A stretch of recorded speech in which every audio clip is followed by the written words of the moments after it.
सीताराम सीताराम सीताराम। संत और असंत,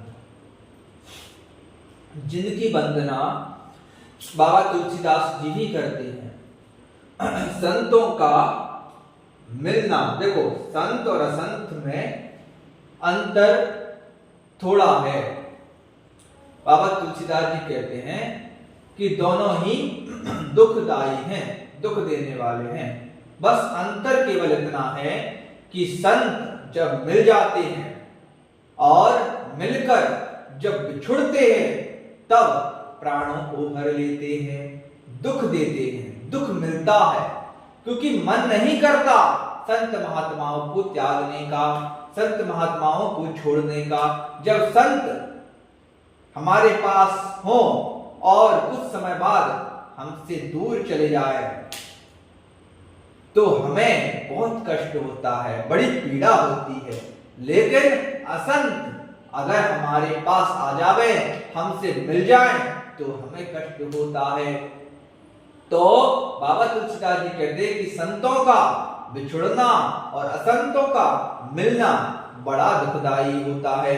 क्या बोलते हैं, देखो, बंदहु संत असज्जन चरणा, दुख प्रद उभय बीच कछु वरना, बिछुरत एक प्राण हरि लेहि, मिलत एक दुख दारुण देहि, मिलत एक दुख दारुण देहि। तो भैया संत महात्मा हमारे जीवन में बहुत जरूरी हैं, बहुत आवश्यक है। संतों की रज जीवन में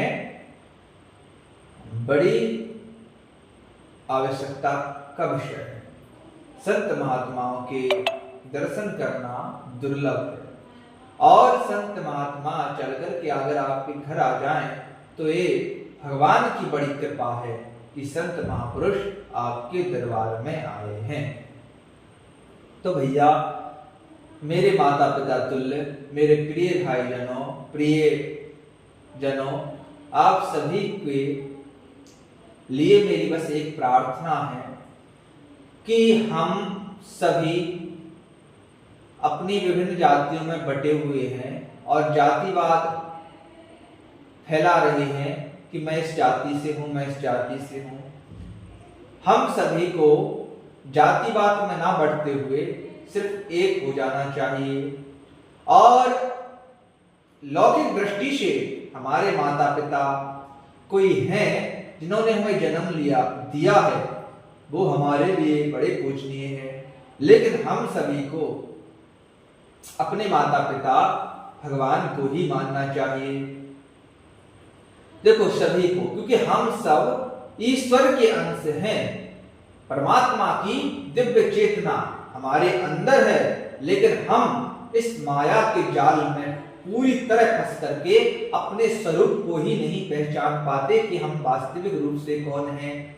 आप अपने मन में जानो खुद को कि आप उस परमात्मा के अंश हैं। जब एक पिता के 2 बच्चे हैं या 5 बच्चे हैं या 4 बच्चे हैं, मिलजुल करके रहना चाहिए, आपस में लड़ाई झगड़ा नहीं करना चाहिए। इसी प्रकार हम सभी उस परमात्मा की, उस ईश्वर की, उस श्री सीताराम भगवान की संतान हैं। इसलिए हम सभी को मिलजुल करके बड़े प्रेम के साथ रहना चाहिए। देखो भैया, किसी के बारे में आप बुरा कहते हो, बुरा बोलते हो, बुरा सोचते हो, आपको यह अधिकार किसने दिया? देखो भैया, किसी को जाने बिना, किसी को समझे बिना, किसी को पहचाने बिना आप उसके बारे में बुरा कैसे बोल सकते हो? देखो, जैसे कोई व्यक्ति है, अब वो मेरे बारे में बुरा कह रहा है, बुरा बोल रहा है, लेकिन मैं यह कहना चाहता हूं कि वो व्यक्ति पहले मुझे जानता है ठीक से, क्या मेरे व्यक्तित्व को जानता है, मेरे चरित्र को जानता है, मेरे विचारों को जानता है, मेरे गुणों को जानता है। इसी प्रकार जो संत महापुरुष होते हैं उन पर बहुत से लोग उंगली उठाते हैं, उनकी आलोचनाएं करते हैं। देखो, पहले किसी व्यक्ति को ठीक से जानो तो, समझो तो। अब देखो, कोई इंसान है तो वो बार बार किसी को प्रमाण तो देगा नहीं, इसीलिए इंसानों को प्रमाण देना भी नहीं चाहिए। कोई आपकी बुराई कर रहा है, आपके बारे में गलत कह रहा है, आपके बारे में कटु वचन भी कह रहा है, तब भी आप उसके बारे में कुछ भी मत सोचो, कुछ भी मत कहो, क्योंकि आपने सबके लिए जवाब देने का आधार थोड़ी ही समझ लिया है। सबको जवाब थोड़ी ही देना है। अगर जवाब देना ही है तो अपने परमात्मा से कहना है। इसलिए सबके लिए अच्छे मत बनो, अच्छे बनो, लेकिन सबको दिखाओ मत कि हम अच्छे हैं।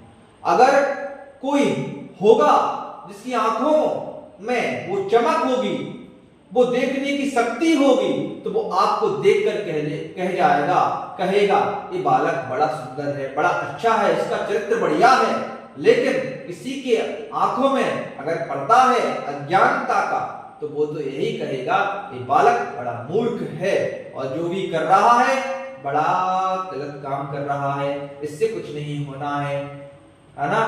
तो जवाब किसी को नहीं दो, सिर्फ अपने परमात्मा की नजरों में बढ़िया रहो, परमात्मा का चिंतन करो, उनका ही ध्यान करो, उनकी कृपा से आपको सब कुछ प्राप्त हो जाएगा। आपको कुछ पाने की आवश्यकता नहीं है। देखो, हमारे जीवन में बड़ी समस्याएं रहती हैं, परेशानियां रहती हैं। हम सभी के जीवन में बड़ी परेशानियां रहती हैं, बहुत परेशान रहते हैं लोग। हमारे जीवन में परेशानियां बहुत ज्यादा हैं। परेशानियों का कारण क्या है? पहला कारण है अपेक्षा, उम्मीद। हम लोगों से क्या करते हैं?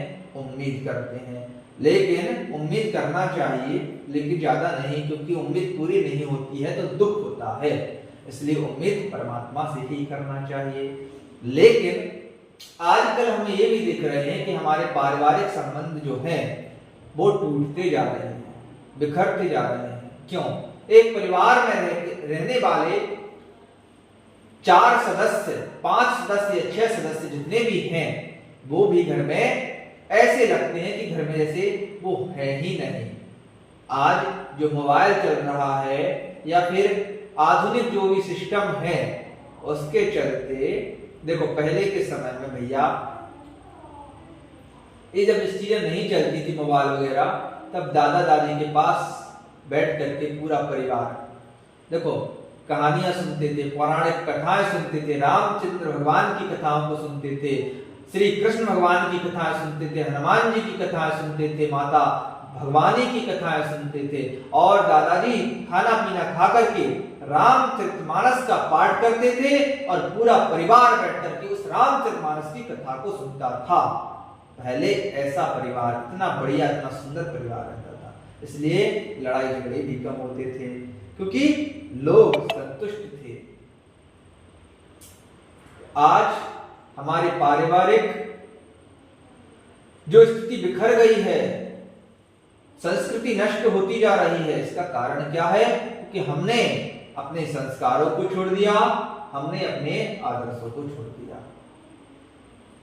आज सबको आवश्यकता है इस पवित्र रामचरितमानस की, सभी को श्रवण करना चाहिए, अपने जीवन में भी उतारना चाहिए। और देखो भैया, हम तो बड़े हाथ जोड़ करके विनम्रता पूर्वक आप सभी के चरणों में वंदना करते हैं, प्रार्थना यही करते हैं कि सबको मिलजुल करके रहना है, परिवार को बना करके चलना है, सबको सामंजस्य के साथ रहना है। देखो, कोई कुछ भी लेकर नहीं जाएगा मृत्यु के पश्चात, सब कुछ यहीं रह जाएगा। साथ जाएगा तो सिर्फ एक चीज, आपका धर्म, आपका कर्म, और रह जाएगा तो सिर्फ एक चीज, आपका व्यक्तित्व। व्यक्ति मर जाता है लेकिन उसका व्यक्तित्व हमेशा जीवित रहता है। इसलिए अपने चरित्र को इतना सुंदर, इतना बढ़िया बनाओ कि सभी लोग आपसे प्रसन्न रहें।